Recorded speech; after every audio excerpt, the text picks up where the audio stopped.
Qu'Élie le brasier, serviteur du Seigneur Jésus-Christ, mis à part avant les temps éternels, pour annoncer la repentance sincère dans les derniers temps. Que la grâce, la paix, la miséricorde, la justice, la sainteté nous soient multipliées de la part de Dieu, notre Père, et par Jésus-Christ, notre Sauveur, notre Rédempteur, qui nous accorde encore sa grâce abondamment. Nous voulons répondre à une question que nous a posée un frère en commentaire au sujet de la différence entre la Torah de Moïse et la Torah de Christ. Et nous nous excusons aussi parce que la question nous a été posée il y a quand même un petit moment. Mais non pas que la volonté nous manquait, mais le Seigneur n'a pas permis que nous puissions répondre à ce moment-là. Alors donc nous voulons répondre par la grâce du Seigneur. Donc le frère vous demandait beaucoup plus de précision puisque nous avions déjà effectué un enseignement là-dessus.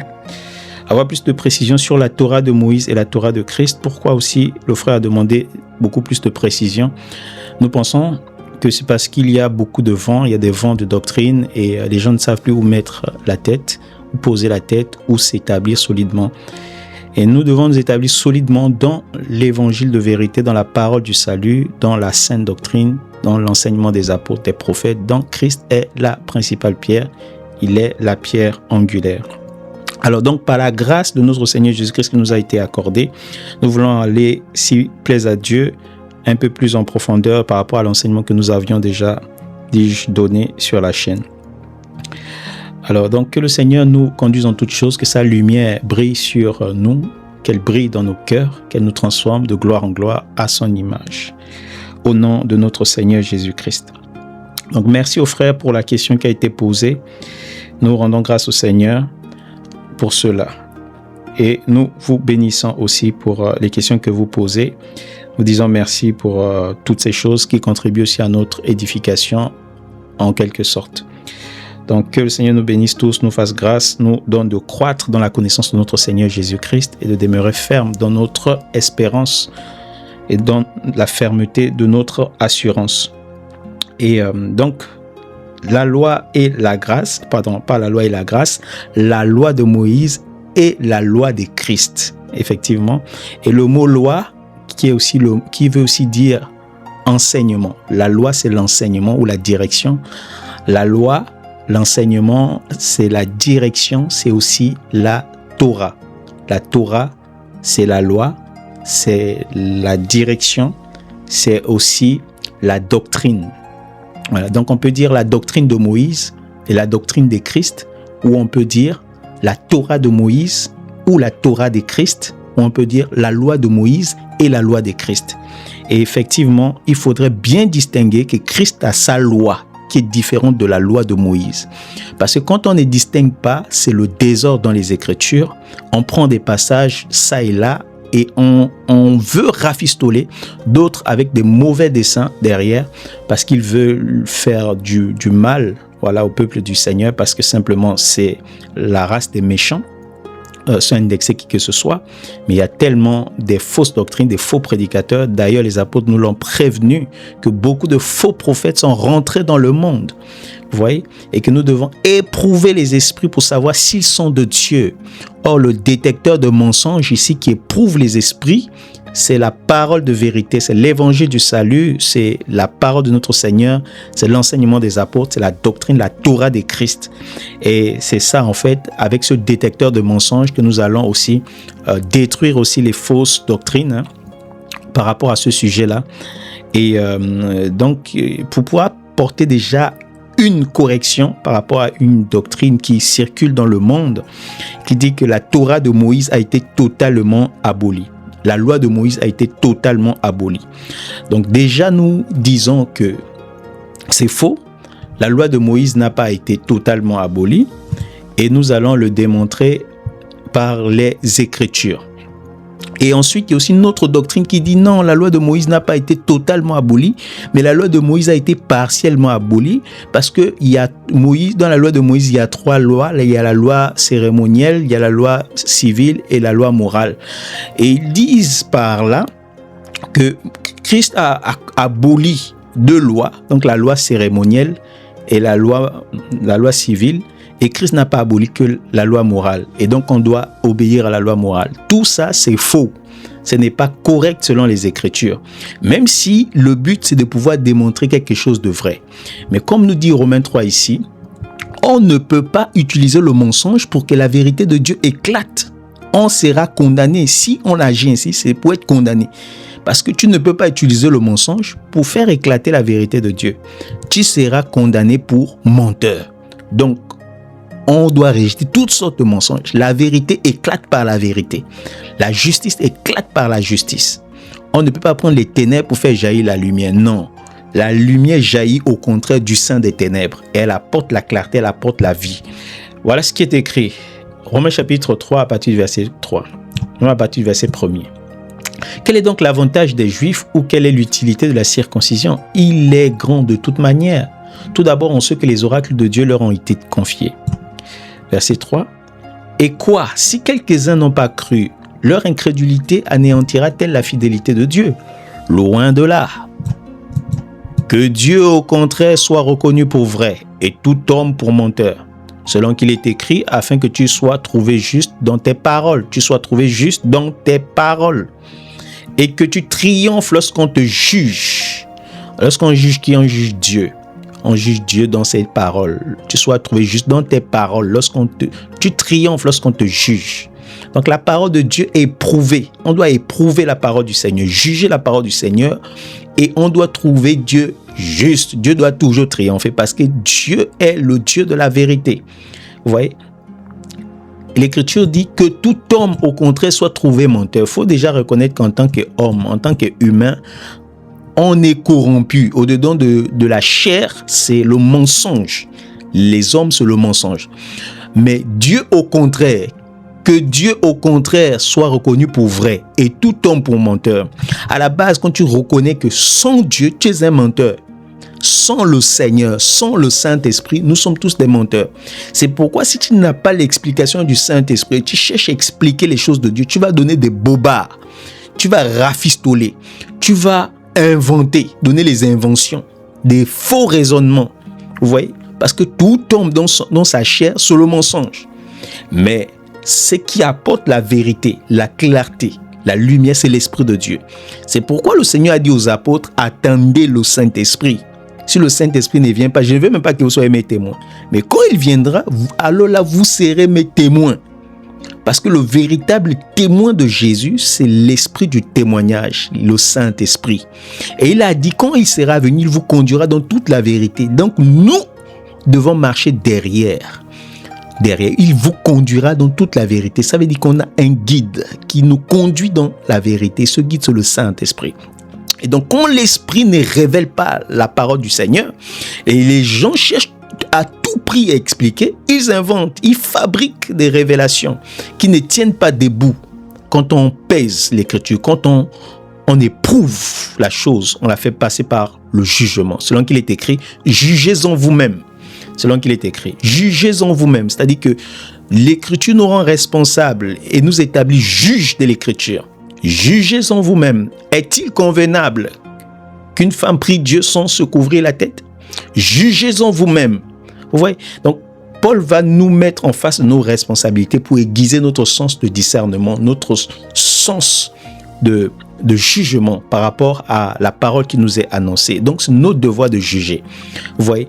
Donc, il faut de l'humilité pour pouvoir approcher la parole du Seigneur. De l'humilité. Demander au Seigneur. Si on ne peut pas demander à un frère, à une sœur, à un frère par rapport à l'enseignement, demandons au Seigneur, jeûnant, priant, criant à Dieu, le Seigneur finit par donner des révélations à ceux qui cherchent véritablement de tout leur cœur, parce qu'il a dit, celui qui a soif, qu'il vienne, et il donne. Nous sommes témoins de ces choses. On sait que Dieu donne des révélations, il t'explique des choses profondes. Voilà. Pas parce que nous sommes quelque chose, pas parce que tu es quelque chose, mais parce que tu as eu soif. Et Jésus honore la soif. Celui qui a soif, il donne de l'eau. Or, l'eau ici, c'est l'esprit, c'est la parole. Alors, donc, tout homme est un menteur. Donc, pour éviter de donner des bobards au peuple de Dieu, il faut de l'humilité. Parce que Paul a dit que Dieu va juger. Regardez ce que Paul dit au verset 7. Il dit, et si par mon mensonge la vérité de Dieu éclate davantage pour sa gloire, pourquoi suis-je moi-même encore jugé comme pécheur? Vous voyez? Il dit, si par mon mensonge, la vérité de Dieu éclate pour sa gloire. Ok. Vous dites des mensonges pour que les gens puissent s'attacher à Dieu. Mais Dieu va vous condamner. Même si les gens finissent par aller s'attacher à Dieu. Mais les mensonges, les bobards qui ont été dits là, ces bobards là, Dieu va vous condamner à cause de ça. Par tes paroles, tu seras jugé. Par tes paroles, tu seras justifié. Par tes paroles, tu seras condamné. Dieu regarde les paroles que nous disons. Dieu regarde les prédications que nous disons. C'est pourquoi nous devons avoir la crainte de la parole de Dieu. Tout le monde se lève pour pouvoir prendre le glaive, l'épée, et manier ça comme il veut. Mais attention, ce n'est pas l'épée d'un homme. C'est l'épée du Saint-Esprit. C'est l'épée de l'Esprit. Ce n'est pas ton épée. Ce n'est pas mon épée non plus. C'est l'épée de l'Esprit. Celui qui a l'habilité, le mandat, la capacité de manier l'épée, c'est l'Esprit. Et c'est pourquoi nous devons dépendre du Saint-Esprit. Avoir la crainte de la parole. Dieu jugera les fausses doctrines. Tous ceux qui inventent, qui sont dans les inventions. Faisons attention. Là, je mets d'abord une borne. J'éveille d'abord la crainte de la parole. Le Seigneur dit, il aime celui qui craint sa parole, celui qui tremble à sa parole. Mais où est la crainte de la parole de nos jours? Les gens se précipitent à devenir des enseignants. Ils ne comprennent pas qu'il y a un jugement qui attend les enseignants. Et les enseignants seront jugés plus sévèrement. Plus sévèrement. C'est pourquoi les apôtres ont dit par la bouche du frère Jacques qu'il n'y ait pas parmi vous beaucoup qui se mettent à enseigner. Qu'il n'y ait pas parmi vous, frères, beaucoup qui se mettent à enseigner, car nous serons jugés plus sévèrement d'un plus grand jugement. Donc attention à l'enseignement, attention. C'est vraiment pas quelque chose qu'on peut jouer avec. On peut jouer avec beaucoup de choses, mais attention à la parole du Seigneur. Attention. Beaucoup là, ils jouent avec les paroles des présidents, les paroles des ministres, les paroles de machin. Mais la parole de Dieu, attention à ne pas jouer avec la parole de Dieu et de ne pas faire Dieu menteur. Dit que Dieu a dit que Jésus a fait ça, alors que Jésus ne l'a pas fait. C'est de faire Jésus menteur. Donc il faut faire très attention. Donner les bobards avec les Écritures au nom de Dieu, c'est très dangereux. Il faut faire très attention.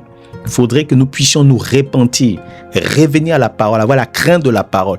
Laisser ceux qui sont envoyés de Dieu, ceux qui sont mandatés du Seigneur, ceux que Dieu a pris le temps d'enseigner, de vider de la substance du monde et de remplir des eaux d'en haut, de vider des eaux d'en bas. Vous voyez, de remplir des eaux d'en haut, d'envoyer vers le peuple. C'est pas parce que tu as été appelé aujourd'hui que tu es forcément apte à enseigner. Non, il faut que Dieu t'enseigne d'abord. Les disciples ont été appelés, ils ont été formés, enseignés. Ensuite, Jésus leur a envoyé. Et quand il leur a envoyé, il a donné le mandat. Allez enseigner-les ce que je vous ai prescrit. C'est-à-dire que ce que je vous ai enseigné, enseignez aussi. Et Paul dit à Timothée que tout ce que tu m'avais enseigné devant une multitude de témoins, dans Timothée 2, à partir du verset 2, tout ce que tu m'avais enseigné devant une multitude de témoins, enseigne-le aussi à des personnes fidèles. Fidélité, c'est garder comme tu as reçu. Garder comme tu as reçu. À des personnes fidèles qui soient capables aussi de les enseigner à d'autres. Et ça, jusqu'à ce que le Seigneur vienne. Donc, les apôtres ont veillé à ce que leur enseignement soit perpétré jusqu'à nos jours. Comme ils ont enseigné, on garde aussi fidèlement et on transmet aussi fidèlement, sans modifier, sans inventer, sans croire que les apôtres, comme beaucoup le disent aujourd'hui, les apôtres n'étaient pas éclairés. Ça, c'est quelle prétention. Les apôtres n'étaient pas éclairés. Ils n'étaient pas éclairés, vous êtes sûr? Les colonnes de l'Assemblée de Dieu, les colonnes de l'Église, vous dites qu'ils n'étaient pas éclairés. Si ils étaient éclairés, c'est pas parce qu'au départ, ils ont tâtonné un tout petit peu. Le Seigneur a fini par les enseigner. Il faut bien comprendre, même dans les tâtonnements, c'était des enseignements que Dieu leur donnait. Et donc, quand ils nous établissent des enseignements, c'est des enseignements solides. C'est vraiment des enseignements solides. C'est pas parce qu'on a vu Pierre tâtonner en disant je ne mange pas, je n'ai jamais mangé ça depuis que je suis jeune, pour dire que non, il était encore, oui, il ne comprenait rien, mais tout ça c'était un enseignement, parce que lui-même il va dire, le Seigneur m'a enseigné à ne plus voir, vous voyez, à ne plus voir les gens comme étant impurs. Donc tout ça, c'était des enseignements que Dieu complétait encore, même au début de leur marche. Donc, le Seigneur a donné des enseignements et il a dit, quand le Saint-Esprit viendra, il vous conduira dans toute la vérité. Donc, quand l'Esprit était là, c'était pour enseigner par des situations pratiques et par toutes les révélations que le Saint-Esprit leur a données. Et maintenant, ils nous ont donné, ils nous ont légué cela. Il faut faire très attention. Ce n'étaient pas des ignorants. Ce n'étaient pas des ignorants ou des personnes mal affermies. Attention. Mais ils avaient le complément. Ils nous ont simplement montré comment Dieu a complété la connaissance qu'ils avaient reçue. Donc, ayant la crainte de la parole du Seigneur. Jésus n'est pas venu dire lui-même ses propres paroles, les inventions, non. Mais comme il le dit dans Jean 12, il a donné seulement tout ce que le Père lui a prescrit. Et il dit, comme le Père m'a envoyé, je vous envoie. C'est-à-dire que le Père m'a prescrit tout ce que je devais dire. Et le Père m'a envoyé, j'ai répété seulement ses paroles. J'ai seulement effectué sa volonté. Vous aussi, je vous envoie. Vous devez simplement répéter mes paroles, répéter ma Torah, répéter ma doctrine, répéter mon enseignement. Comme j'ai répété l'enseignement du Père, gardez ma parole. C'est ça en fait que le Seigneur nous disait. Donc nous, on sera jugé dans la fidélité à la parole. La fidélité à la parole gardée et mise en pratique. Bien sûr, il y a cet aspect. Quand tu vas garder, il faut aussi que nous puissions mettre la parole en pratique.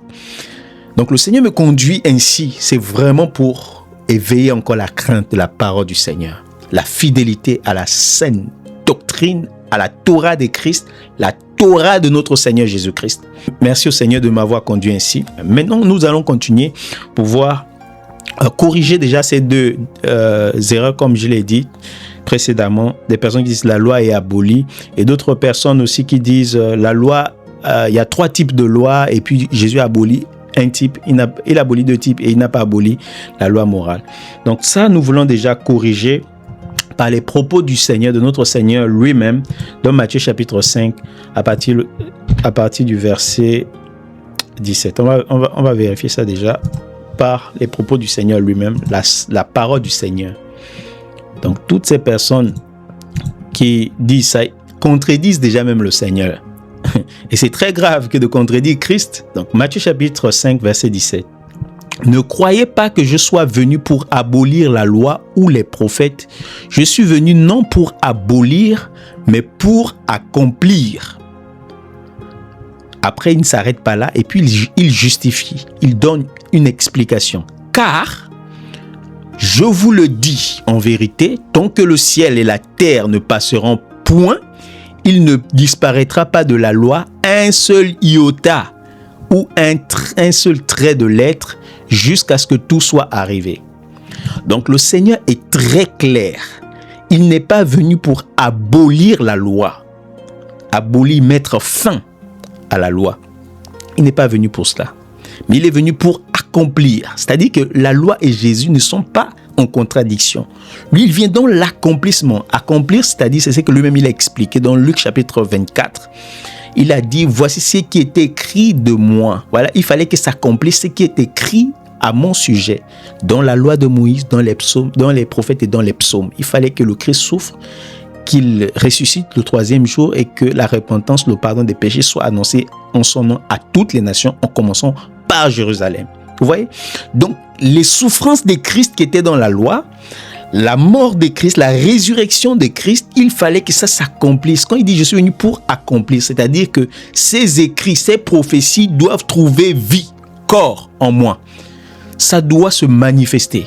Et on a bien l'exemple justement du psaume de David, le psaume 22, où le Seigneur a crié « Eli, Eli, lama sabachthani » « Mon Dieu, pourquoi m'as-tu abandonné ?» C'est David qui a dit ça depuis et il a accompli ça en 100 jours. C'était David, poussé par le Saint-Esprit, qui avait dit ça dans le psaume 22 à partir du verset 1er. Vous voyez? Et en disant « Les chiens m'environnent, une race de scélérats rôde autour de moi, ils ont percé mes mains. » Ils ont tiré au sort ma tunique. Ils ont partagé mes vêtements, ils ont tiré au sort ma tunique. Donc tout ça, c'était le Messie qu'il avait dit d'avance et il a accompli en son jour. Parce que Christ est né aussi au temps marqué par Dieu, sous la loi. Il est né d'une femme née sous la loi. Vous voyez? Mais Christ a été prédestiné avant les temps éternels, selon la préscience de Dieu, manifestée en son temps. Et il a accompli ce qui était dit de lui dans la loi. Donc quand il dit « je suis venu accomplir », c'est pas abolir. Accomplir, c'est marcher selon ce qui était écrit en ce qui le concerne. Mais Christ avait des choses qui lui étaient destinées, prophéties, qui le concernaient durant sa première venue, mais pas que. Il y a aussi des prophéties durant sa seconde venue. C'est pourquoi il dit, la loi ne disparaîtra pas, ni un trait de lettre, ni rien ne doit disparaître jusqu'à ce que tout soit accompli, tout soit arrivé. Or, tout n'est pas encore arrivé. Ce qui est arrivé, c'est la première portion. Donc, on s'est concerné sa venue pour le salut. Mais la deuxième portion aussi de la loi, c'est ce qui concerne sa deuxième venue pour le jugement des nations. Vous voyez? Donc, cette portion n'est pas encore accomplie. C'est pourquoi la loi ne peut jamais être abolie. Et même quand ce sera accompli à quel niveau, il nous donne encore un autre signal, c'est quand le ciel et la terre passeront, c'est-à-dire vont disparaître. Vous voyez? Donc même pendant le millénium, pendant les 1000 ans de règne de Christ sur la terre, la loi et les prophètes seront toujours là. Il faudrait qu'on puisse bien comprendre ces choses. Voilà, seront toujours là. Donc personne ne peut se lever aujourd'hui pour dire que Christ a aboli totalement la loi, ou bien que Christ a aboli partiellement la loi. Jésus a déjà dit qu'il n'y a aucun iota, aucun trait de lettre qui doit être enlevé, jusqu'à ce que tout soit accompli. Donc tout n'est pas encore accompli. Donc tout ce que les gens disent, non, il y a 3 types de lois. La loi a été abolie partiellement ou bien totalement. Tout ça, c'est des bobards. On doit se repentir et craindre le Seigneur. On doit se repentir et craindre la parole de Dieu, craindre Yahweh et ne pas dire des bobards au nom du Seigneur. Vous voyez? Et nous allons poursuivre, mais plutôt, qu'est-ce qu'ont enseigné les apôtres? Les apôtres ont enseigné en disant que la loi a vieilli. Ils n'ont pas dit que la loi a été abolie, ils ont dit que la loi a vieilli. Nous allons prendre ce passage dans Hébreux chapitre 8. Donc à partir du verset 12, je vais lire à partir du verset 12, parce que je pardonne, mais à partir du verset 11. Aucun n'enseignera plus son concitoyen, ni aucun son frère en disant « Connais le Seigneur », car tous me connaîtront, du plus petit jusqu'au plus grand d'entre eux. Parce que je pardonnerai leurs iniquités et que je ne me souviendrai plus de leurs péchés. En disant une alliance nouvelle, il a déclaré la première ancienne. Vous voyez? Donc en parlant d'une ancienne, en parlant d'une nouvelle alliance, parce qu'il a parlé justement au verset 9 ici, l'alliance qu'il fera avec la maison d'Israël et la maison de Juda. Je n'ai pas envie de rentrer dans ces détails. Mais ici, il dit, en disant une alliance nouvelle, il a déclaré la première ancienne. Or, ce qui est ancien, c'est ce qui a vieilli. Ce qui est ancien, ce qui a vieilli est près de disparaître. Ils n'ont pas dit que ça a disparu. Ils disent que l'ancienne alliance est ancienne et ce qui est ancien est près de disparaître. Alors là, il parle de l'alliance, on est d'accord. Il n'est pas en train de parler de la Torah. Mais il faut bien comprendre que dans l'alliance, dans la nouvelle et l'ancienne alliance, une alliance est liée à 2 choses. Principalement, il y a beaucoup de choses, mais principalement dans l'alliance, il doit y avoir quoi? Il doit y avoir la loi, les paroles de l'alliance, c'est ce qu'on appelle la loi ou la Torah. Donc chaque alliance a une Torah, a une loi, a des paroles de l'alliance. Vous voyez? Et chaque loi aussi contient un sacerdoce de l'alliance, un service de l'alliance.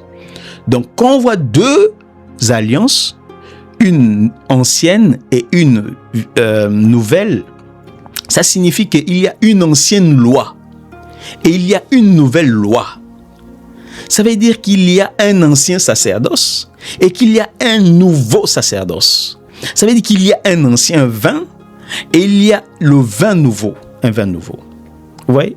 Donc ici, l'alliance qui a vieilli, qui contient en elle la Torah aussi, le sacerdoce, etc., eux aussi, ils ont vieilli avec cette loi-là.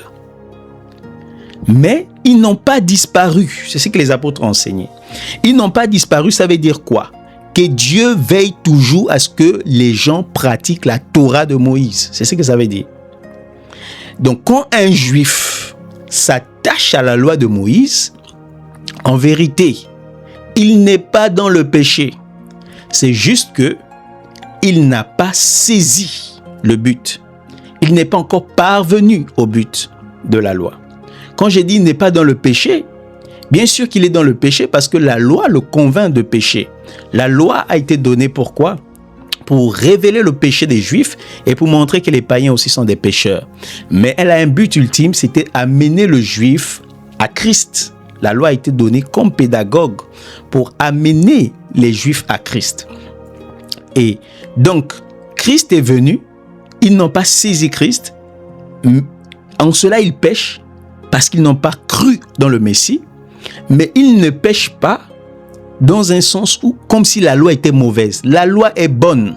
C'est pas en quelque sorte pas à cause de la loi qu'ils pêchent, mais c'est à cause du fait qu'ils n'obéissent pas à la loi en elle-même. Vous voyez? C'est en cela qu'ils pêchent. Parce que la loi les révèle qu'ils sont des pécheurs et la loi les conduit vers le Sauveur, mais eux, ils ne veulent pas saisir le Sauveur, mais ils s'attachent à la loi. La loi qui n'est pas mauvaise, qui les conduit, mais c'est parce qu'ils ne saisissent pas le but, c'est en cela qu'ils sont des pécheurs. Mais pas parce que la loi est un péché. La loi n'est pas un péché devant Dieu. La loi est saine, la loi est juste, la loi est bonne. Vous voyez? Il faut vraiment faire cette distinction pour voir les choses clairement. Donc la loi, actuellement, Dieu ne voit pas la loi comme quelque chose d'impur. La loi n'est pas impure. Et même ceux qui n'ont pas saisi la grâce de Dieu, révélée par notre Seigneur Jésus-Christ, qui sont sous la loi, à cause de cette alliance, Dieu se souviendra d'eux. Donc c'est toujours une alliance qui est valide. Et à cause de cette alliance, il se souviendra d'eux. Parce que Dieu, selon sa préscience aussi, savait qu'il y a un peuple qui va croire, une portion des Juifs qui va croire. Il y a aussi une portion qui va rester attachée à la loi, sous l'aveuglement, sous le voile de la loi, et autant marqués par Dieu, puisqu'ils sont restés sous cette loi-là, il se souviendra d'eux aussi à cause de cette loi, à cause de cette alliance, et viendra aussi les délivrer et ôter au final justement le voile qui les aveuglait pour ne pas voir la splendeur de la gloire de notre Seigneur Jésus-Christ. Donc, il faut bien comprendre ces choses. Aujourd'hui, s'il s'attache à la loi, il ne pêche pas à cause de la loi, mais il pêche parce qu'ils ne saisissent pas le but de la loi, parce qu'ils n'obéissent pas à la loi. Donc voilà, j'essaie de me répéter un peu pour ne pas apporter de la confusion, pour que la chose soit vraiment claire. La loi en elle-même n'est pas un péché.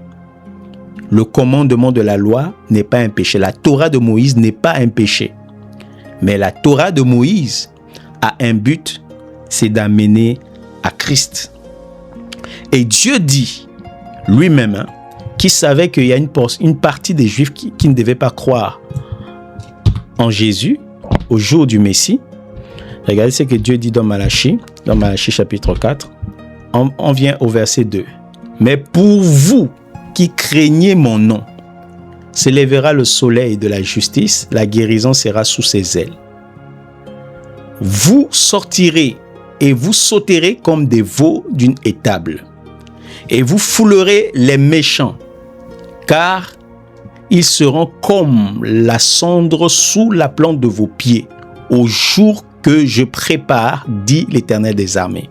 Vous savez déjà vous-même le jour du Seigneur, le jour que le Seigneur prépare, où il va fouler les méchants, où il va détruire les orgueilleux, où le nom du Seigneur seul sera élevé sur la terre. On connaît le jour du Seigneur.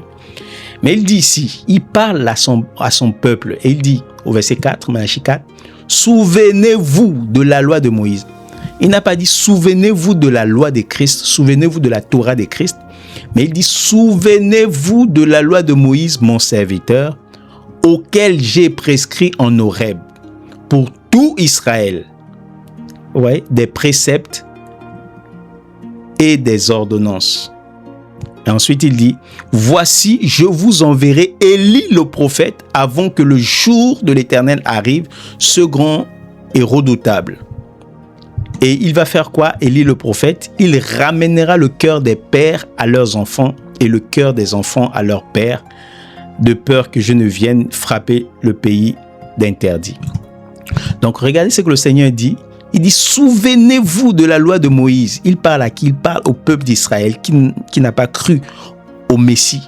Mais avant la manifestation du jour du Seigneur, le fait qu'ils seront attachés à la loi, puisqu'ils aiment la loi, ils s'attachent à la loi, Dieu va alors susciter Élie le prophète. Et nous savons que celui qui viendra, les deux témoins qui viendront, voilà, l'un aura l'esprit d'Élie et l'autre, je le crois aussi, aura l'esprit de Moïse. Quand je dis l'esprit d'Élie, l'esprit de Moïse, c'est par rapport à la portion, la puissance qui était sur Élie et la puissance qui était sur Moïse. C'est ce que Jésus a dit. Même le père de Jean-Baptiste, en disant Jean-Baptiste était Élie, on a dit il sera revêtu de la puissance. Voilà, il sera revêtu de la puissance d'Élie. Or, la puissance d'Élie, c'était le Saint-Esprit, c'est-à-dire c'était la grâce, l'onction qui était sur Élie. C'est ça qui est la même onction qui était sur Jean-Baptiste. Et ces prophètes à la fin des temps, c'est la même onction qui sera sur eux. C'est la même portion, la même capacité d'expliquer Christ. Parce que l'esprit d'Élie expliquait le mystère de Christ. C'est pourquoi Jean-Baptiste a dit exactement tout juste sur le Messie. Parce qu'il avait l'esprit d'Élie pour décortiquer et présenter le Messie, présenter l'agneau. Vous voyez? Et c'est le même esprit qui reviendra à la fin avec l'esprit de Moïse pour expliquer la loi et les prophètes au peuple d'Israël qui est attaché à la loi. C'est pourquoi Dieu dit attachez-vous à la loi, c'est-à-dire des gens qui n'ont pas cru en Jésus, mais le Seigneur leur demande de se souvenir de la loi de Moïse et il enverra pour eux, Élie et il enverra pour eux Élie le prophète. Et nous savons qu'il y aura deux témoins. Ouais. Donc ils vont expliquer, le but de l'explication c'est pouvoir ramener le cœur des pères, un seul cœur. Les pères n'ont qu'un seul cœur au singulier. Le cœur des pères à leurs enfants et le cœur des enfants à leur père également. Vous voyez? C'est-à-dire revenir simplement dans ce que dit la loi de Moïse. En vérité, ils n'ont pas compris le but de la loi. Et Moïse et Élie, quand ils seront là, ils vont expliquer, décortiquer, prendre la loi, les prophètes, ouvrir leurs yeux. Les écailles vont tomber. Comme Jésus, avec les disciples d'Emmaüs, quand il les expliquait la loi, les prophètes et les psaumes, le cœur chauffait. Leur cœur chauffait. Et quand il a rompu le pain, les yeux se sont ouverts. Ils ont réalisé, oh, c'est lui, c'est lui. On était empêché de voir, il y avait le voile de Moïse qui était là. Et le voile étant ôté, les cœurs se convertissent au Seigneur, parce que là où est l'Esprit du Seigneur, là est la liberté. Ils seront libres, libérés par Dieu, délivrés par le Seigneur, avant que le jour du Seigneur ne vienne, parce qu'il faudrait qu'ils soient sauvés. Parce que Dieu viendra pour frapper, exactement, et il faudrait qu'il y ait des justes pour que Dieu ne frappe pas le pays à l'interdit, c'est-à-dire n'extermine pas la nation d'Israël, parce que Dieu va juger ce peuple terriblement. Mais comme Dieu est bon, il va envoyer avant le jugement, il va envoyer d'abord la repentance, il va envoyer d'abord l'aurore, avant la manifestation du jour redoutable de notre Seigneur Jésus-Christ. Donc voilà un peu ce que je peux dire à ce sujet. Vous voyez que Dieu lui-même, il demande aux gens de s'attacher à la loi. Les gens qui n'ont pas cru à l'évangile, parce que là on nous parle de la fin des temps. Attention, cette écriture c'est pour la fin des temps. Et donc Dieu dans sa préscience, il savait. Et c'est pourquoi il leur demande de s'attacher, parce qu'il va envoyer des gens pour les expliquer davantage, puisqu'ils n'ont pas cru en l'enseignement des apôtres, ils n'ont pas cru à notre prédication, mais à la fin des temps, Dieu enverra pour eux deux témoins. Donc la loi au temps de la fin sera encore mise en pratique. Et ceux qui vont s'attacher à cela, Dieu va leur envoyer la grâce. Donc le salut s'obtient bien sûr dans la grâce. Ce n'est pas dans la loi, parce que la loi et la grâce, c'est la continuité de la loi, si je peux ainsi dire. Il faut bien comprendre. La Torah de Christ, c'est la continuité de la Torah de Moïse. Il y a une différence entre eux. Mais ça ne se contredit pas. C'est comme deux personnes qui font de la course. L'une court et elle s'arrête, elle donne le relais à l'autre. C'est cela en fait. Donc la loi est un pédagogue qui conduit à Christ. Quand tu viens à Christ, maintenant tu dois écouter Christ. C'est pourquoi Moïse lui-même a dit ceci: Dieu suscitera du milieu de vos frères un prophète comme moi. Il l'a dit. et vous l'écouterez. Et Dieu dit, il mettra ses paroles dans sa bouche. Vous voyez? Et Pierre dit, en interprétant ce passage de Deutéronome chapitre 18, que celui qui n'écoutera pas sera retranché du peuple du Seigneur. Donc vous voyez, c'est vraiment à dire que celui qui vient, le prophète qui sera comme Moïse, il vient aussi avec les caractéristiques de Moïse. Or, Christ est vraiment l'exactitude de Moïse. C'est-à-dire que Moïse était lui-même l'ombre des choses à venir. Ouais. Moïse lui-même était l'ombre des choses à venir. La loi de Moïse elle-même était l'ombre des choses à venir. Le sacerdoce qui était attaché à la loi était l'ombre des choses à venir. Et toutes les choses qui étaient dans la loi de Moïse étaient une figure, étaient l'ombre des choses à venir. Mais la réalité de toutes ces choses se trouve en Christ. Ouais. Donc Moïse a dit, vous avez la loi, mais il y a un temps où Dieu, il va susciter un prophète comme moi. C'est lui que vous allez écouter, parce que Dieu mettra ses paroles dans sa bouche. Et quand Jésus est venu, il a bien dit, je ne vous parle pas par moi-même. C'est-à-dire que les paroles de Dieu, je répète ça. Il a mis ses paroles dans ma bouche. Le Père lui-même a prescrit tout ce que j'ai à dire. Je n'invente pas. Donc Jésus, quand il disait ça, c'est pour dire que je suis le prophète que Moïse a dit. J'ai craint Dieu. J'ai dit les paroles de Dieu. Parce que celui qui est envoyé de Dieu dit les paroles de Dieu. Il n'est pas dans les inventions, il n'est pas dans les fausses doctrines, il ne cherche pas à complaire, mais il dit les paroles de celui qui l'a envoyé. Et de même que le Père l'a envoyé, nous a envoyé. C'est pourquoi nous devons dire ses paroles, dire sa doctrine, dire sa loi, dire sa Torah. C'est vraiment important. Donc, la loi et la grâce, on ne peut pas les faire bagarrer. Non. Christ est celui qui prend le relais après Moïse. Parce qu'il est le prophète comme Moïse. En beaucoup de choses, je ne vais pas forcément rentrer dans beaucoup de similitudes. Il y a tellement. Vous voyez? Mais déjà, en ce que Moïse a non seulement apporté la prédication avec des miracles, etc., pour délivrer le peuple qui était enchaîné, et qu'il a fait que l'agneau soit immolé aussi par le peuple. Voilà. De même aussi, Christ aussi a été immolé par le peuple, livré entre les mains des incirconcis. Donc Christ est le véritable agneau qui nous délivre, non pas de l'Égypte physique, mais véritablement de l'Égypte, l'esclavage du péché. Et il a dit, si le Fils vous a affranchi, vous serez réellement libre. C'est-à-dire que la liberté que Moïse vous a donnée, ce n'était pas la véritable. Parce que vous êtes encore sur les liens de l'esclavage. Et le Seigneur a dit, celui qui se livre au péché est esclave du péché. Parce qu'ils ont dit, oh, nous n'avons jamais été esclaves de personne. Jésus n'a pas voulu rétorquer. Il a dit, attention, vous êtes esclaves du péché. Croyez-le. Croyez-le parce que vous vous livrez au péché. Vous voyez? Et il est venu pour nous apporter la liberté par rapport au péché. Le Fils de Dieu, celui qui a franchi. C'est le Fils, le véritable.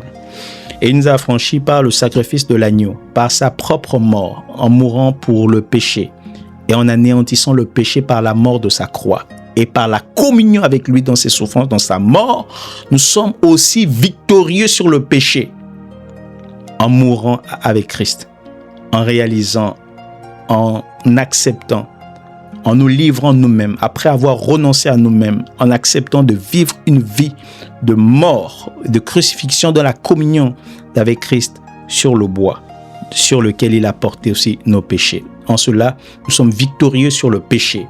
Nous avons vaincu et le péché et les démons par le sang, c'est-à-dire par la mort, par le sang de l'agneau, par la mort de l'agneau, par la parole du témoignage. Oh, ça c'est merveilleux, c'est glorieux.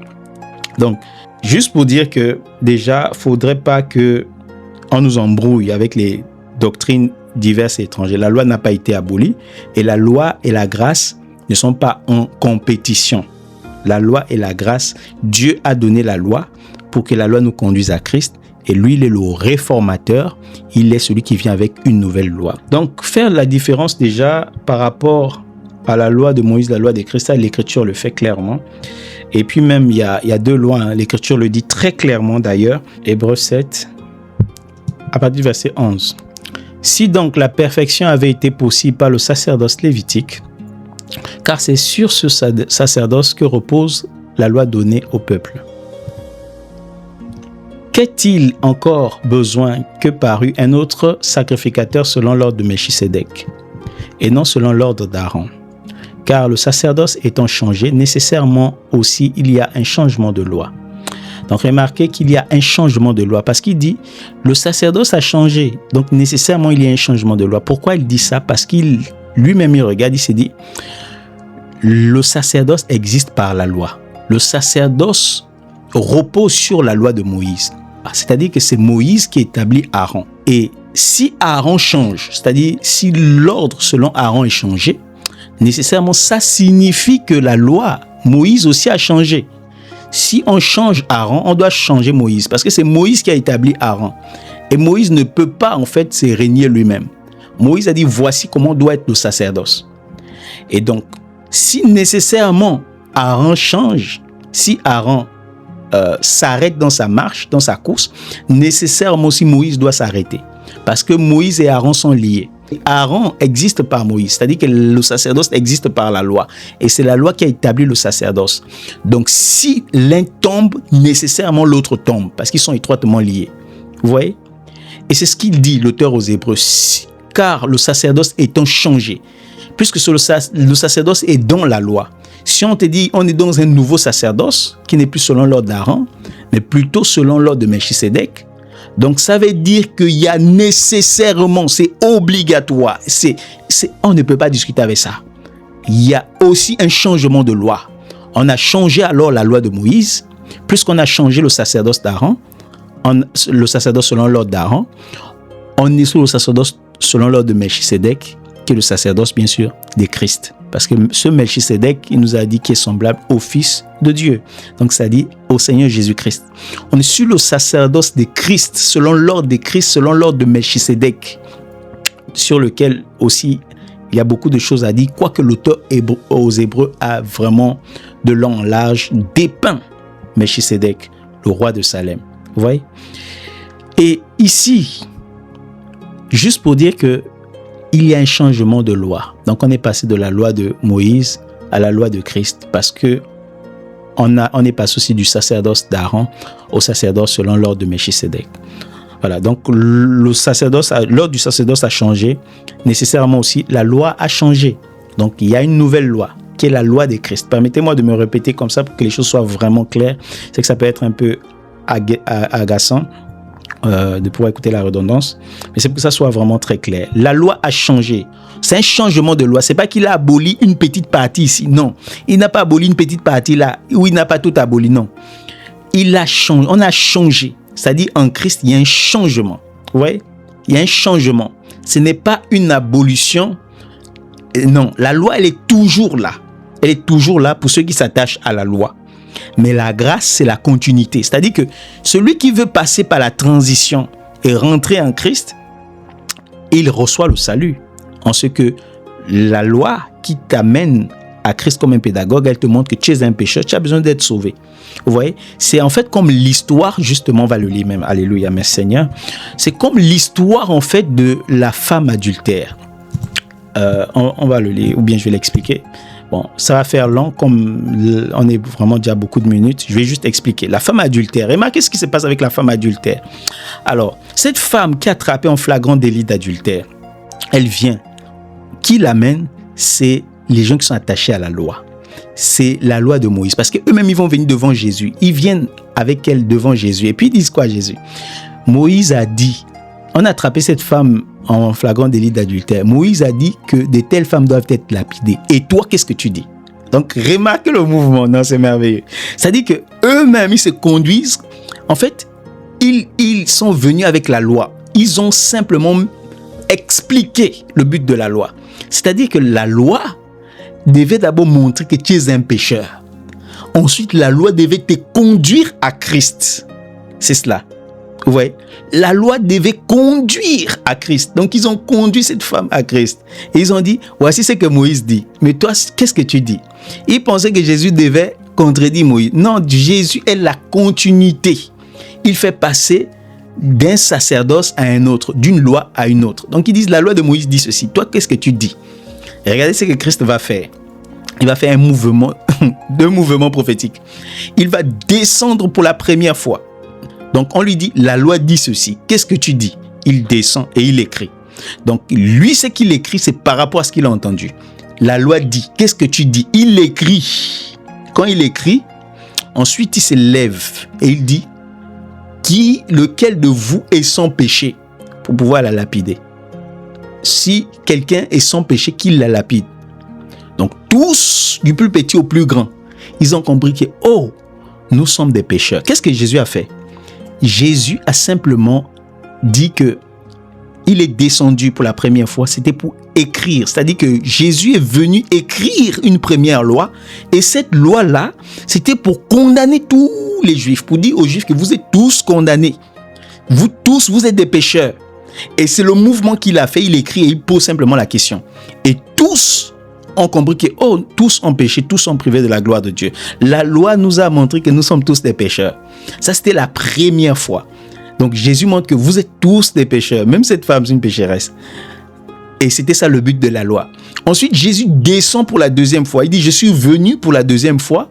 Je suis venu maintenant avec une autre loi que j'ai écrite. Il écrit. Ce qu'il écrivait au sol, là, c'était la deuxième loi. C'est la Torah de Christ. Et la Torah de Christ, quand il finit d'écrire pour la deuxième fois, parce qu'il est descendu la première fois à Sinaï, et il est descendu la deuxième fois à Jérusalem.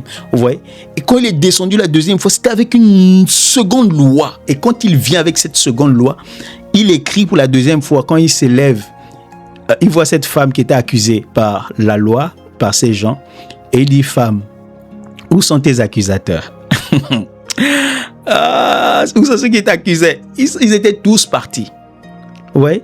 Et le Seigneur va dire, moi aussi je ne t'accuse, je ne te condamne point. Va et ne pêche plus. Va et ne pêche plus. C'est-à-dire que la deuxième fois, je suis venu pour te justifier et je suis venu pour te délivrer du péché, et maintenant je te rends libre. Maintenant, quand tu vas, ne vis plus dans le péché. Voici la grâce. La grâce, c'est ça. Donc, Jésus vient avec une deuxième Torah, avec une deuxième loi.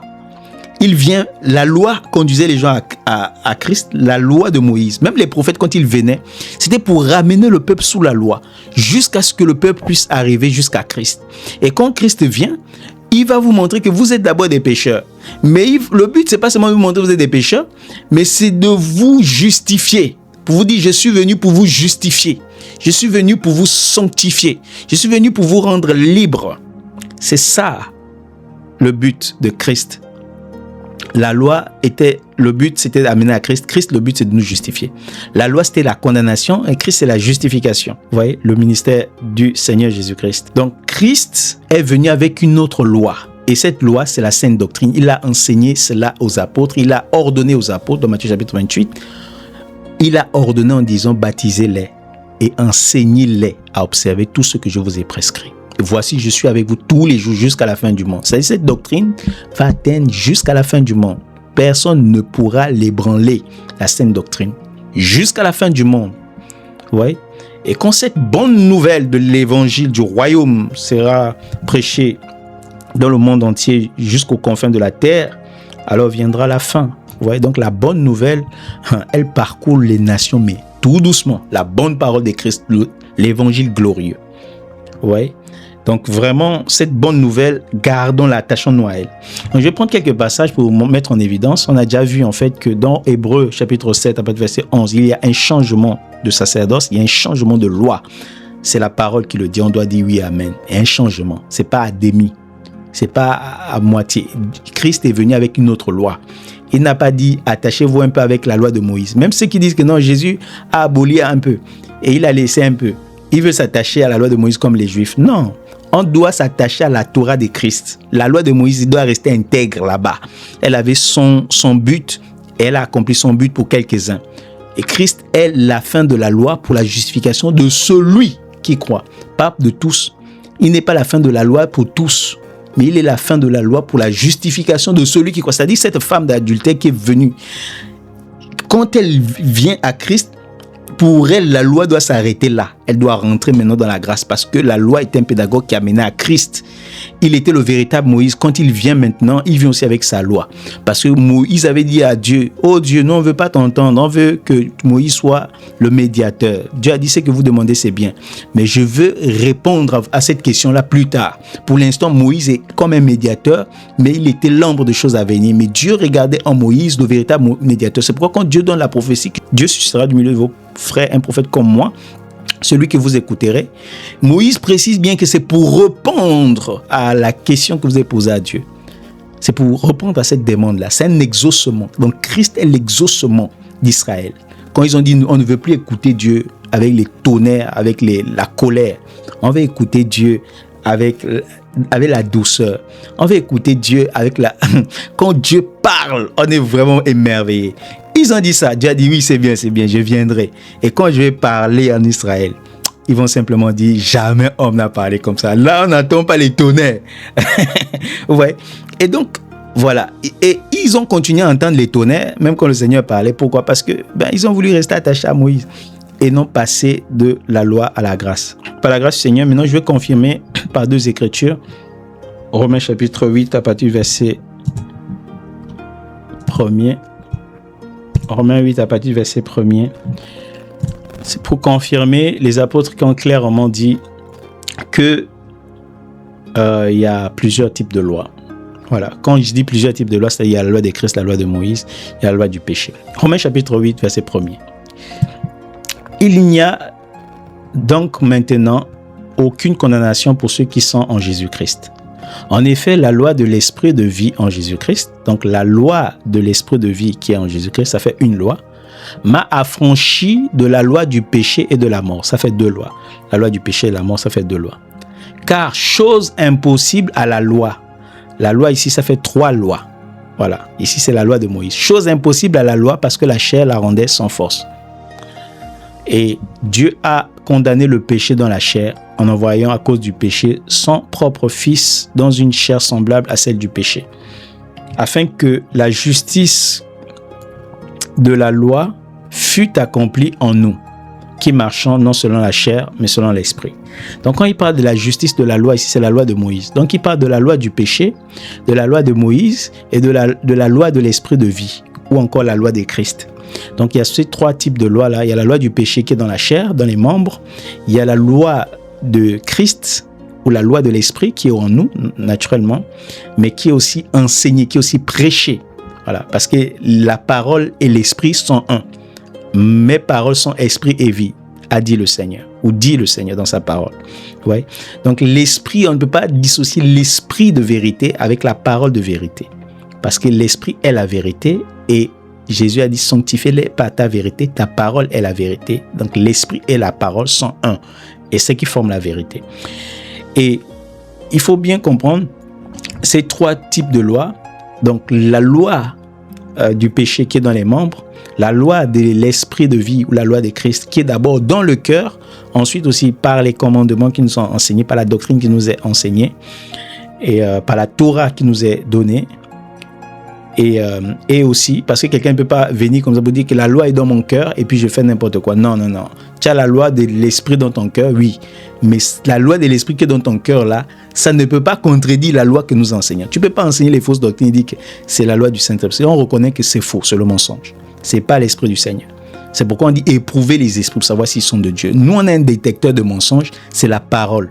C'est ce qui est écrit. Pour voir si l'esprit qui est en toi, c'est le véritable. C'est le Saint-Esprit. Quand on voit que ce que tu dis valide le détecteur de mensonges, tout est au vert. On voit que voilà, là, ça c'est l'Esprit de Dieu. Mais quand tu commences à débiter des mensonges, le détecteur de mensonges, tu contredis les Écritures, tu contredis Paul, tu contredis Pierre. Le détecteur de mensonges fait on voit que là, tu es dans le mensonge. Ça, c'est pas l'esprit de vérité. Vous voyez? Donc, c'est vraiment la parole est un détecteur de mensonges. Donc, nous vérifions par le détecteur de mensonges. Et c'est dans ce détecteur de mensonges qu'est inscrit la loi de Christ. Et c'est ce que nous prêchons et que par la grâce du Seigneur, nous nous efforçons à garder pour sa gloire. Et donc, il y a encore un autre passage qui nous parle de ces lois-là. Alors, 1 Corinthiens 9 à partir du verset 19. « Car bien que je sois libre à l'égard de tous, je me suis rendu le serviteur de tous afin de gagner le plus grand nombre. Avec les Juifs, j'ai été comme Juif afin de gagner les Juifs. » C'est-à-dire quoi? Les Juifs, c'est ceux qui sont sous la loi de Moïse. C'est pour ça que je disais que la loi de Moïse est encore aujourd'hui pratiquée. Bon, là aujourd'hui parce qu'il manque le temple, mais au jour des apôtres, il y avait le temple. C'est pourquoi l'auteur aux Hébreux dit, si Jésus était souverain sacrificateur selon l'ordre d'Aaron, il n'aurait même pas besoin d'être sur la terre, parce que sur la terre, il y a déjà des souverains sacrificateurs qui sont établis et qui donnent des sacrifices. Donc, au jour des apôtres, il y avait des souverains sacrificateurs qui donnaient des sacrifices. C'est pourquoi Paul, il a parlé devant le souverain sacrificateur. Lorsqu'on le jugeait, c'était devant le souverain sacrificateur. Donc, au jour où Christ était mort, Christ était ressuscité, les apôtres voyaient encore les souverains sacrificateurs. Et les souverains sacrificateurs, selon Moïse, selon Aaron, l'ordre d'Aaron, continuaient d'exercer le sacerdoce. Et là, c'est parce qu'il manque le temple, bien évidemment, mais vous voyez qu'ils sont en pleine reconstruction. Bon, ils ne reconstruisent pas, mais ils sont en train de préparer tous les ustensiles du temple, etc. Et au temps favorable marqué par Dieu, ils vont reconstruire pour pouvoir continuer à donner des sacrifices comme ils le faisaient au temps d'avant. Donc, avec les Juifs, j'ai été comme un Juif pour gagner les Juifs, c'est-à-dire que Paul aussi allait au temple avec les Juifs qui allaient au temple, les apôtres aussi, c'était pour gagner les Juifs. Il faisait comme s'il observait la loi de Moïse, mais le but c'était pour gagner les Juifs, parce que c'est cette sagesse que Dieu a donnée à Pierre, l'apôtre des païens, de vivre comme les Juifs avec les Juifs afin de gagner les Juifs. Mais nous qui ne sommes pas païens, le Seigneur nous a donné de vivre librement à l'égard de la loi. On est sous une autre loi. On n'a jamais été sous la loi de Moïse. Et même, certains qui disent que non, la loi a été abolie, un peu, on doit garder les 10 commandements. Eux-mêmes, ils n'obéissent pas à tous les 10 commandements. Parce que dans les 10 commandements, il y a le sabbat, c'est physique dans les 10 commandements. Eux-mêmes, ils n'obéissent pas à cela. Donc, vous voyez que les 10 commandements n'ont pas été abolis, c'est quelques lois qui ont été abolies. Rien n'a été aboli, d'abord, parce que les Juifs, il n'y a rien qui est aboli pour un Juif. Et ensuite, pour nous les païens, on ne doit pas s'attacher à ces 10 commandements-là. Tout ça, ça ne nous concerne pas. Et la loi, comme ils ont divisé en 3, et la loi cérémonielle, et la loi morale, et la loi sociale, tout ça, ça ne nous concerne pas. Ce qui nous concerne, c'est la loi de Christ. Et la loi de Christ à laquelle on doit s'attacher, la sainte doctrine. Maintenant, la loi de Christ, il faut bien comprendre que, voilà, dans la loi de Christ, on va repartir dans la loi de Moïse. Pourquoi? Parce que la loi de Moïse possédait. La loi possédait l'ombre des choses à venir, la réalité est en Christ. Nous, on va prendre la substance de la loi, la vie qu'il y a dans la loi. Vous voyez? Mais la loi en elle-même, c'est pas ça qui nous intéresse. La loi, c'est pour les Juifs, la loi physique. C'est pour les Juifs, les ordonnances charnelles. Mais l'explication qu'il y a dans la loi, la vie qu'il y a dans la loi, c'est ça qui nous intéresse, non. L'exactitude, la réalité de ces choses qui se trouvent en Jésus-Christ, c'est ça qui nous intéresse. Vous voyez? Et vous direz peut-être pourquoi les apôtres ont utilisé les 10 commandements pour exhorter, etc., etc. Oui, les apôtres ont utilisé les commandements de la loi pour exhorter, parce que la sainte doctrine dont le Seigneur nous le permet. C'est pourquoi, si le Seigneur permet, on va pouvoir... L'enseignement risque d'être très long, mais c'est vraiment important. La sainte doctrine, quand on parle de la sainte doctrine, on parle des paroles de notre Seigneur Jésus-Christ et de la doctrine qui est selon la piété des apôtres. J'y reviens pour pouvoir expliquer cela. Pour pouvoir montrer comment la sainte doctrine utilise la loi de Moïse. Parce que c'est là où en fait les gens se trompent. Ils ne comprennent pas pourquoi les apôtres ont utilisé parfois ces choses-là. On va bien expliquer par la grâce Seigneur. Donc là, je voulais d'abord souligner que avec les Juifs, Paul était comme un Juif afin de gagner les Juifs. Donc c'est un premier groupe. Avec ceux qui sont sous la loi, voilà, c'est les mêmes, hein, les Juifs. Avec ceux qui sont sous la loi, comme étant sous la loi, quoique je ne suis pas moi-même sous la loi, afin de gagner ceux qui sont sous la loi. C'est ça. C'est ce qu'il a expliqué avec les Juifs comme les Juifs. Enfin, avec les Juifs comme un Juif pour gagner les Juifs. Ceux qui sont sous la loi comme étant sous la loi, afin de gagner ceux qui étaient sous la loi. C'est simplement ce qu'il appliquait. Donc, première loi, c'est la loi de Moïse. Ensuite, avec ceux qui sont sans loi, comme si il était sans loi. Quoique, écoutons ce qu'il dit. Avec ceux qui sont sans loi, comme sans loi, quoique je ne sois point sans la loi de Dieu, étant sous la loi de Christ, pas sous la loi de Moïse, étant sous la loi de Christ, afin de gagner ceux qui sont sans loi. Donc, ceux qui sont sans loi, c'est les païens. Quand Paul aussi était au milieu des païens, ils sont sans la loi de Moïse. Quand il dit sans loi, ici, c'est la loi de Moïse. Mais sinon, et les païens et les juifs sont sous la loi du péché, ont la loi du péché en eux. Vous voyez? Mais quand il parle de ceux qui étaient sous la loi, ici, il parle de la loi de Moïse. Ceux qui sont sans loi, il parle vraiment des païens qui n'avaient pas la loi de Moïse. Dieu n'a jamais donné la loi de Moïse aux païens. Donc, quand il vient avec les païens, il fait comme s'il est sans loi. Mais lui, il sait bien dans sa conscience qu'il est sous la loi de Christ. Il y a des bornes. Il sait qu'il va agir avec sagesse pour ne pas violer la loi. Le but, c'est pour gagner ceux qui sont sans loi. Quand il dit les gagner ici, c'est-à-dire ils n'ont pas d'abord la loi, mais il va les amener sous la loi de Christ, sous laquelle il est aussi. Donc, quand un païen croit à l'évangile, il doit se trouver sous la loi de Christ, pas sous la loi de Moïse. Vous voyez? C'est vraiment ce qu'on doit comprendre. Nous, à qui Dieu a accordé la grâce parmi les païens, de croire à l'évangile, on doit croire à l'évangile, c'était sous la loi de Christ. On ne doit plus encore chercher à aller être sous la loi de Moïse. Non. On n'a jamais été sous la loi de Moïse, on était sans loi. La loi, ce n'était pas pour nous, c'était pour les Juifs.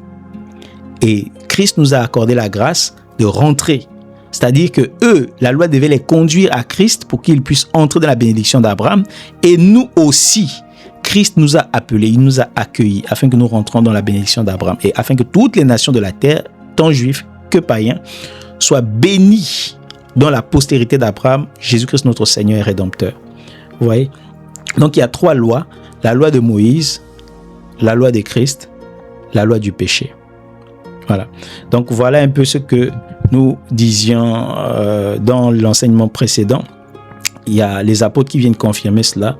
Ils distinguent bien les 3 types de lois, ou bien ils distinguent les 2 types de lois. Sinon, il n'y a pas que 3 types, il y en a dans les Écritures, parce qu'on ne veut pas forcément toucher les profondeurs. Mais voilà, de façon globale, il y a la loi de Christ, il y a la loi de Moïse. Voilà, ces 2 lois-là déjà, on doit distinguer cela. Et nous, on doit comprendre que nous sommes sous la loi de Christ. Maintenant, la loi de Christ, c'est quoi? Ou la Torah de Christ, c'est quoi? Ou encore, la doctrine de Christ, l'enseignement de Christ, c'est quoi? Ce qu'on veut encore expliquer par la grâce du Seigneur pour ne pas laisser les choses à moitié. C'est parce que le Seigneur va nous permettre de pouvoir développer encore. Il plaise à Dieu qu'il en soit ainsi. Et prenons déjà une écriture qui me venait à cœur, c'était dans 2 Timothée chapitre 6. 1 Timothée chapitre 6, 1 Timothée 6, le verset 3. Alors, 1 Timothée 6, le verset 3, dit ceci. Si quelqu'un enseigne des fausses doctrines, le mot doctrine, on a dit, c'est l'enseignement, c'est aussi la Torah. Si quelqu'un enseigne des fausses Torah, parce que dans la saine doctrine, il y a beaucoup de doctrines, il y a beaucoup d'enseignements. Dans les enseignements, il y a beaucoup d'enseignements. Vous voyez?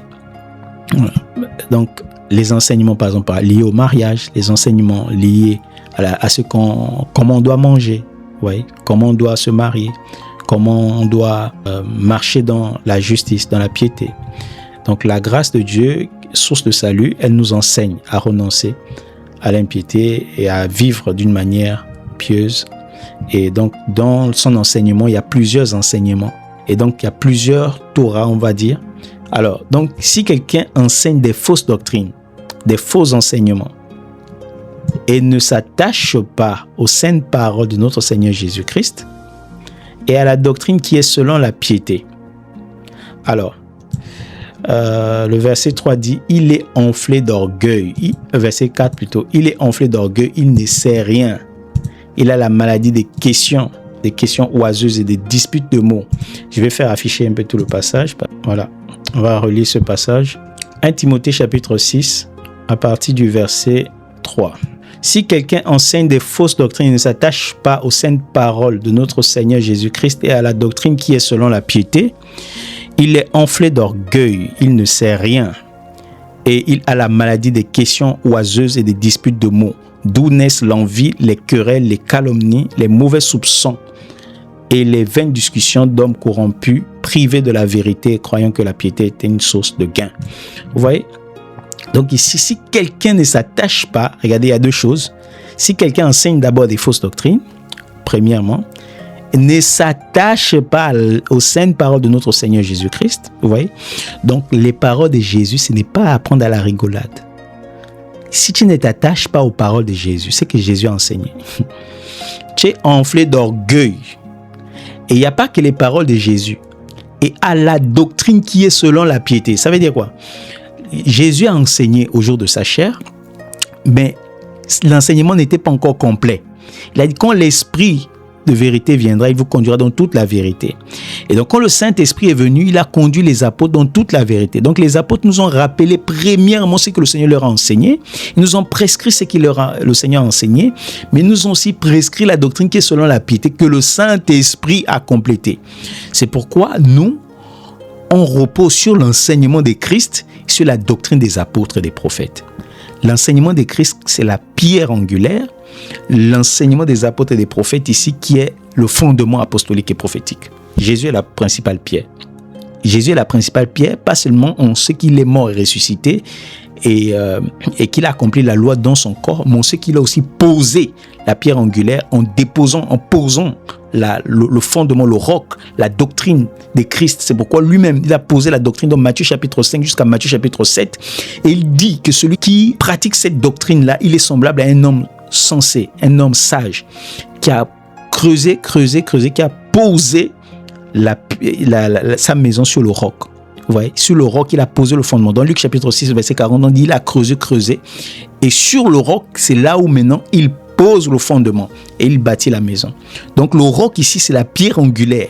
C'est lui-même, c'est son enseignement qu'il a posé et c'est sa vie qu'il a manifestée, l'œuvre qu'il a accomplie. C'est lui d'abord sur qui on doit reposer. Ensuite, sur cette pierre angulaire doit reposer le fondement. C'est pourquoi le fondement des apôtres et des prophètes repose sur la principale pierre, qui est Christ lui-même, qui est son enseignement, qui est sa doctrine. Et sa doctrine qui est aussi jointe à la doctrine des apôtres, parce qu'il leur a mandaté de pouvoir dispenser la parole, la grâce et la vérité.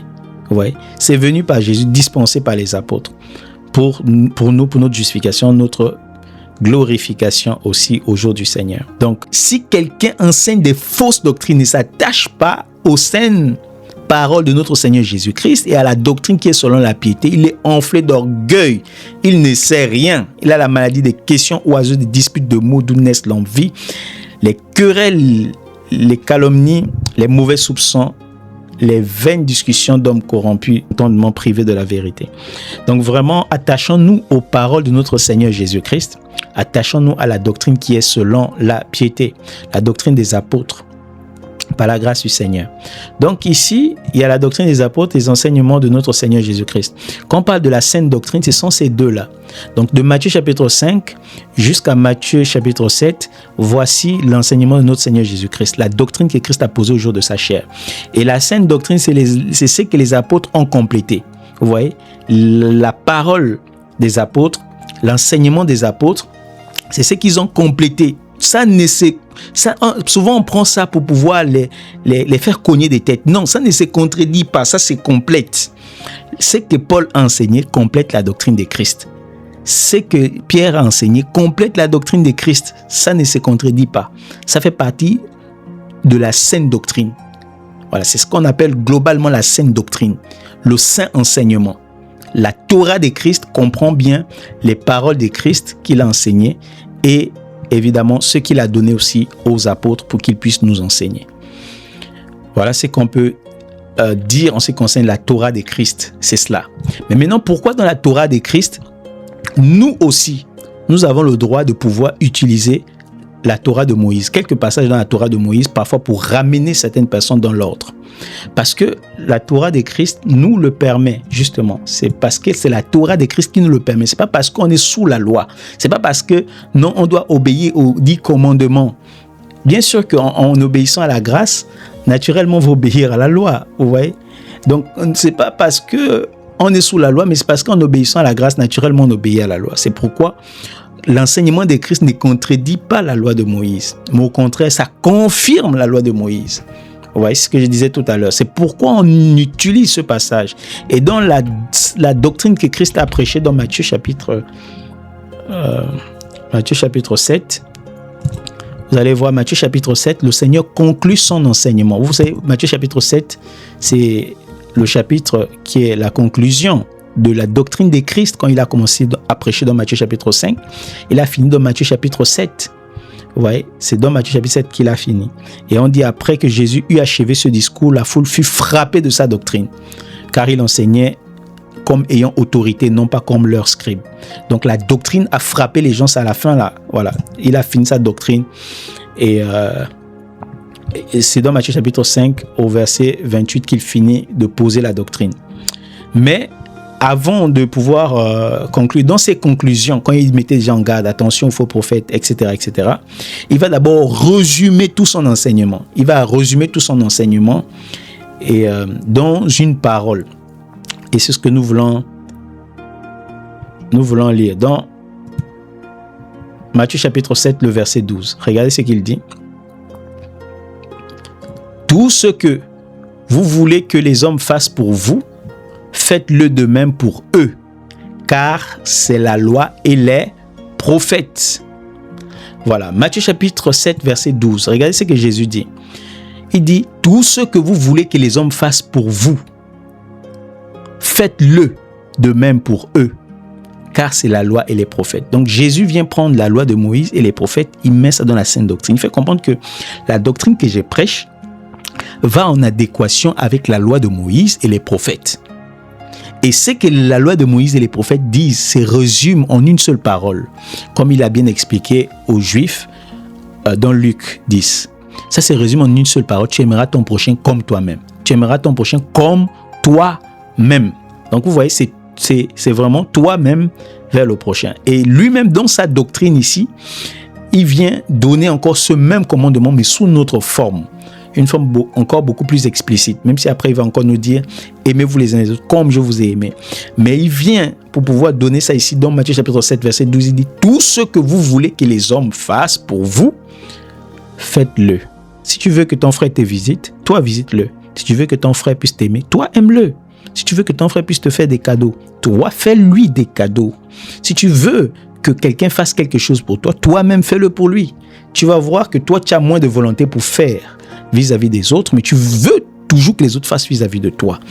Les hommes sont tellement exigeants vis-à-vis des autres, mais eux-mêmes, ils ne se rétrécissent pas les manches pour pouvoir se mettre en action, pour pouvoir aider son prochain, pour pouvoir secourir, pour pouvoir appeler, pour pouvoir agir d'une telle ou telle manière. Mais ils imposent, ils veulent toujours montrer que c'est les autres qui ne font pas à leur égard, alors que eux-mêmes, ils n'obéissent pas à la loi. Si tu dis que tel ne m'a pas fait ceci, est-ce que toi, tu l'as fait pour lui? La loi et les prophètes. C'est là la loi et les prophètes, les amis. Donc, nous aussi, nous devons nous mettre en action en obéissant à la doctrine de Christ. Ce que tu veux qu'un homme fasse pour toi, fais-le toi-même pour lui. Voilà. Fais-le toi-même pour lui.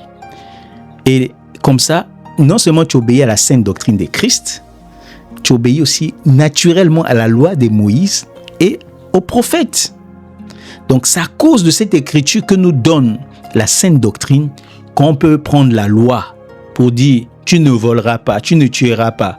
La loi aussi le dit. C'est pourquoi Paul dit à Timothée, ils veulent être docteurs de la loi, ils ne savent ni ce qu'ils disent ni ce qu'ils affirment. La loi est bonne pour celui qui sait faire un bon usage. Mais il n'a jamais dit qu'on est sous la loi. Quand tu sais faire un bon usage, tu comprends que la sainte doctrine est là et la loi ne se contredise pas. La loi, c'est pour interpeller les pécheurs. Mais la loi, c'est pas parce que nous sommes sous la loi qu'on utilise la loi. C'est parce qu'on sait que la sainte doctrine va naturellement t'amener à marcher dans la loi de Moïse. En ce qui concerne la loi de Moïse, bien sûr, qui est conforme à la grâce. Voilà. Mais pas que tu vas répartir dans l'ombre des choses à venir, c'est-à-dire commencer à obéir au sabbat physique. Non, le sabbat physique c'était l'ombre. La réalité est en Christ.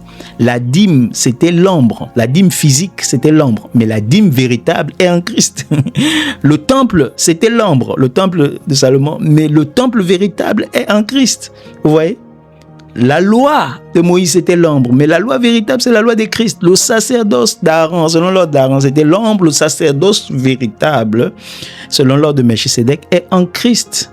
Ouais, il y a tellement de choses comme ça qui étaient l'ombre des choses à venir, que ce soit les sabbats, les nouvelles lunes. Toutes ces choses, c'était l'ombre des choses à venir. La réalité est en Christ.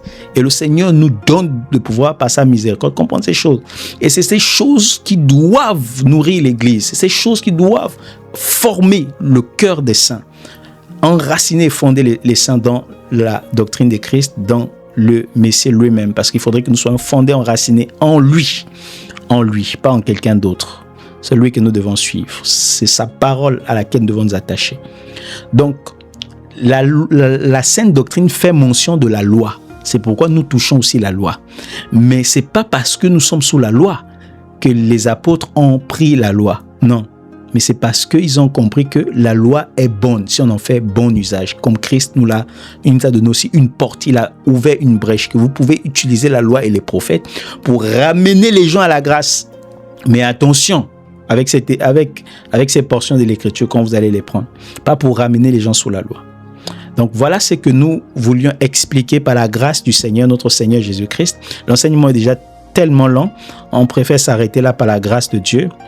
Que le Seigneur nous bénisse et nous accorde sa grâce, nous accorde la grâce de pouvoir comprendre ces choses et qu'il puisse nous éclairer davantage par l'Esprit éternel et que nous puissions comprendre avec tous les saints la lumière de la splendeur et de la gloire de l'évangile de Christ, qu'elle soit gravée cette lumière dans nos cœurs. Pour la gloire de Dieu, que le Messie soit gravé dans nos cœurs par l'Esprit éternel et que nous croissions à tous égards en celui qui est le chef, la tête du corps de l'Église, le bien-aimé, l'époux fidèle, le conseiller, l'admirable conseiller, le prince de paix, le roi et le prince des rois de la terre, le roi des rois, le Seigneur bien-aimé, celui qui nous aime, celui qui nous a aimés, celui qui nous fortifie en toutes choses, qui nous fait toujours triompher en lui, en son nom, par la grâce qu'il nous a accordée. Alléluia. Béni soit ton nom, Père, au nom de notre Seigneur Jésus. Nous glorifions ton nom. Amen.